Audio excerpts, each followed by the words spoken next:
ขอต้อนรับทุกท่าน ในคืนหนึ่ง ชายคนหนึ่งชื่อเอก เขาทำงานเป็นรปภ.อยู่ที่โรงพยาบาลแห่งนี้มาเป็นเวลาหลายปีแล้ว เขานั้นรู้จักโรงพยาบาลแห่งนี้เป็นอย่างดี ทั้งซอกซอยมุมมืดต่างๆ และตำนานผีต่างๆของโรงพยาบาล กำลังเดินกลับบ้านจากโรงพยาบาล เอกเดินไปตามทางเดินที่มืดมิด บรรยากาศยามค่ำคืนอันเงียบสงัด ในขณะนั้นเขารู้สึกเหนื่อยล้าจากการงาน และยังไม่อยากกลับบ้าน เขาจึงตัดสินใจนั่งพักสักครู่ที่ม้านั่งที่อยู่ใกล้ๆ เอกนั่งพักอยู่สักพัก แต่จู่ๆเขาก็ได้ยินเสียงแปลกๆดังมาจากด้านหลัง เขาหันไปมองแต่ก็ไม่เห็นอะไรเลย เขาคิดว่าตัวเองอาจจะหูฝาดไป เขาจึงหันหน้าและกลับมานั่งต่อ แต่แล้ว เขาก็ได้ยินเสียงนั้นอีกครั้ง เขาจึงหันไปมองอีกครั้ง และคราวนี้เขาเห็นอะไรบางอย่างเคลื่อนไหวอยู่ใกล้ม้านั่ง เอกเบิกตากว้างด้วยความตกใจ เขาพยายามมองให้ชัดขึ้น แต่สิ่งที่เขาเห็นนั้นกลับทำให้เขาขนลุกขึ้นไปอีก สิ่งที่เขาเห็นนั้นคือเงาดำๆของชายคนหนึ่ง ชายคนนั้นสวมชุดรปภ.เหมือนกับที่เขาใส่อยู่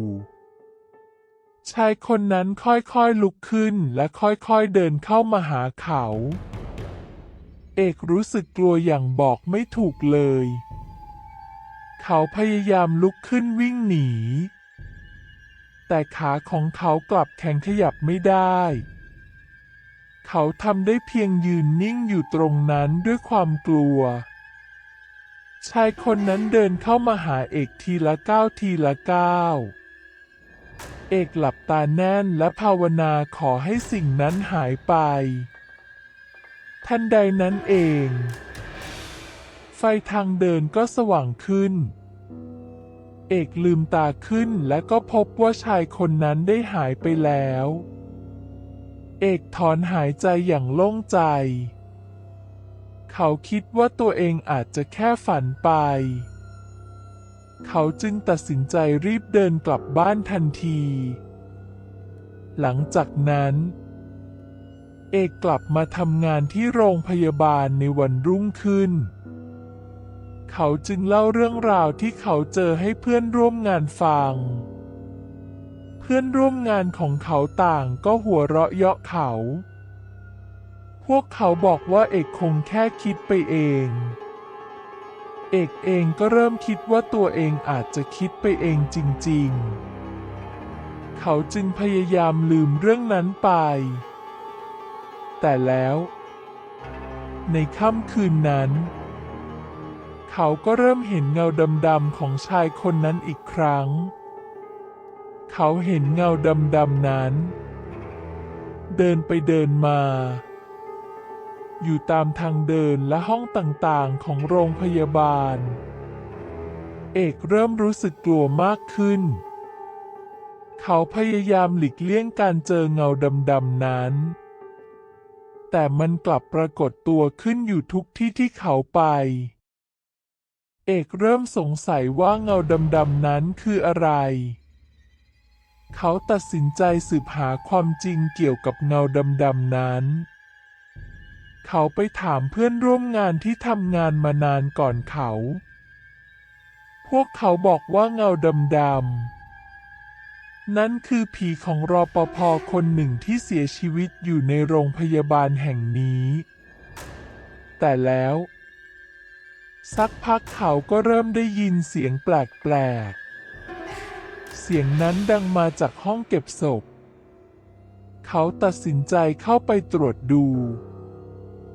เพราะเขาคิดว่าเสียงนั้นอาจจะมาจากเงาดำ เอกเปิดประตูห้องเก็บศพเพื่อไปดู สิ่งที่เขาเห็นนั้น เขาเห็นเงาดำๆของชายคนนั้นยืนอยู่หน้าโลงศพ เอกตกใจและรีบวิ่งหนีออกมาทันที เขาพยายามลืมสิ่งที่เขาเห็น แต่ภาพนั้นกลับติดอยู่ในหัวของเขา เอกกลับไปที่บ้านและเล่าเรื่องที่เขาเจอให้ภรรยาฟัง ภรรยาของเอกรู้สึกเป็นห่วงเขา เธอจึงแนะนำให้เขาไปพบหมอ หลังจากเอกไปพบหมอแล้ว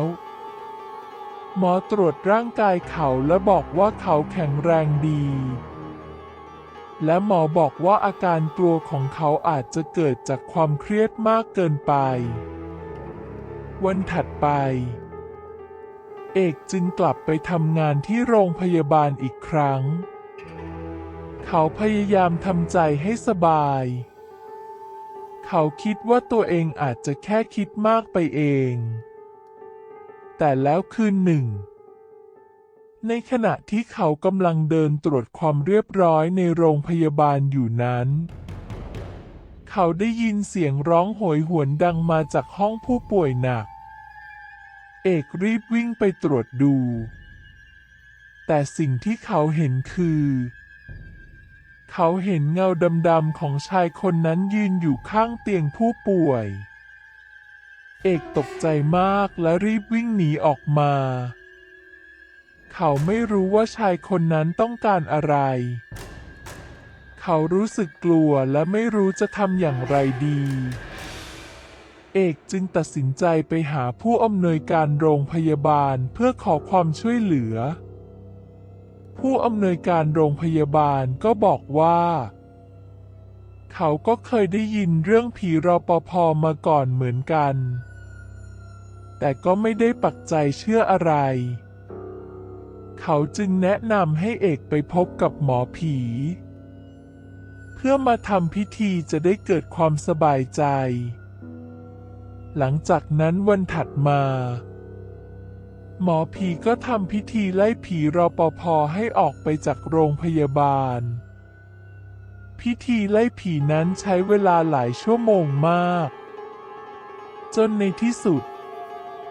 ผีรปภ.ก็ถูกไล่ออกไปจากโรงพยาบาลสำเร็จ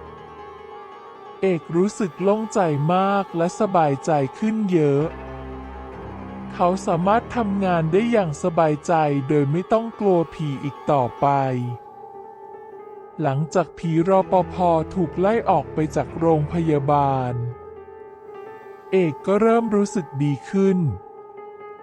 เขาสามารถทำงานได้อย่างสบายใจโดยไม่ต้องกลัวผีอีกต่อไป แต่แล้ว คืนหนึ่ง เอกฝันเห็นชายคนนั้นอีกครั้ง ชายคนนั้นบอกกับเอกว่า เขาต้องตายอย่างอนาถในโรงพยาบาลแห่งนี้ เขาจึงกลับมาเพื่อขอความช่วยเหลือ เอกตื่นขึ้นมาด้วยความตกใจ เขารู้ว่าชายคนนั้นต้องการอะไร เขาจึงตัดสินใจช่วยชายคนนั้น เอกก็เลยลองไปค้นประวัติของชายคนนั้น เขาพบว่าชายคนนั้นเสียชีวิตในโรงพยาบาลแห่งนี้เมื่อหลายปีก่อน เขาเสียชีวิตจากการถูกฆาตกรรม เขาพบว่าชายคนนั้นชื่อ สมชาย อายุ 35 ปี เขาทำงานเป็นรปภ.อยู่ที่โรงพยาบาลแห่งนี้มาเป็นเวลากว่า 5 ปี และเอกไปถามเพื่อนร่วมงานของสมชาย พวกเขาเล่าให้เอกฟังว่า สมชายเป็นคนขยันขันแข็งและเป็นที่รักของทุกคน จนวันหนึ่ง สมชายได้พบเห็นการลักลอบขนยาเสพติดภายในโรงพยาบาล เขาจึงพยายามที่จะขัดขวาง แต่กลับถูกกลุ่มคนร้ายทำร้ายจนเสียชีวิต หลังจากเอกได้รับรู้เรื่องราวแล้ว เ เอกไปหาตำรวจและเล่าเรื่องที่เขารู้ให้ตำรวจฟัง ตำรวจเริ่มสืบสวนคดีฆาตกรรมของสมชาย ตำรวจสืบสวนจนทราบว่า คนที่ฆ่าสมชายคือหัวหน้ากลุ่มคนร้ายที่ลักลอบขนยาเสพติด ตำรวจจับกุมตัวหัวหน้ากลุ่มคนร้ายได้ และหัวหน้ากลุ่มคนร้ายก็สารภาพว่าฆ่าสมชายจริง หัวหน้ากลุ่มคนร้ายถูกตัดสินจำคุกตลอดชีวิต เอกรู้สึกโล่งใจที่ชายคนนั้นได้รับการสงบสุข และเขาสามารถไปสู่ภพภูมิที่ดีได้ ขอบพระคุณทุกท่านที่รับชม ฝากติดตามเป็นกำลังใจกันด้วยครับ